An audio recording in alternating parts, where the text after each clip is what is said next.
सगळं सामान घेतले का चेक करा एकदा. परत तुमची आठवण नको राहायला या घरात. आणि हा, तुमचे पाय परत त्या घराला लागतील असं मी. मंजू आणि सत्याला सहन करावा लागणार दुरावा. मंजू आणि सत्याने तात्यासाहेबांचं मोठं कारस्थान सर्वांसमोर आणण्यासाठी जो आता काट रचला आहे आणि ज्यामध्ये आता दोघांना एकमेकांपासून लांब राहावं लागणार आहे आणि सहन करावा लागणार आहे दुरावा. ह्याचाच आता दोघांना त्रास होताना दिसत आहे.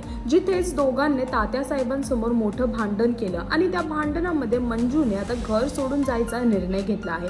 तिथेच आता तिला थांबवताना सत्या म्हणतो की सर्व सामान घेऊन जावा, काही सामान राहायला नाही पाहिजे. आणि तिथेच मंजू त्याला म्हणते की सर्व सामान मी घेतलं आहे, पण जर काही राहिलं असेल तर ते जाळून टाक, कारण की ह्या घराला आता माझे पाऊल परत लागणार नाही. हे सर्व ऐकून दोघांना म्हणताना सुद्धा आणि ऐकताना सुद्धा फार त्रास होताना दिसतोय. तर बघायचं हे आहे की हा दुरावा नक्की किती वेळ आणि किती दिवस आपल्याला पाहावा लागेल. हे पाहण्यासाठी तुम्हाला इन्स्पेक्टर मंजू ही मालिका पाहावी लागेल. आणि अजून अशी लेटेस्ट अपडेटसाठी टेलीचक्कर रिजनलला सबस्क्राईब करायला विसरू नका.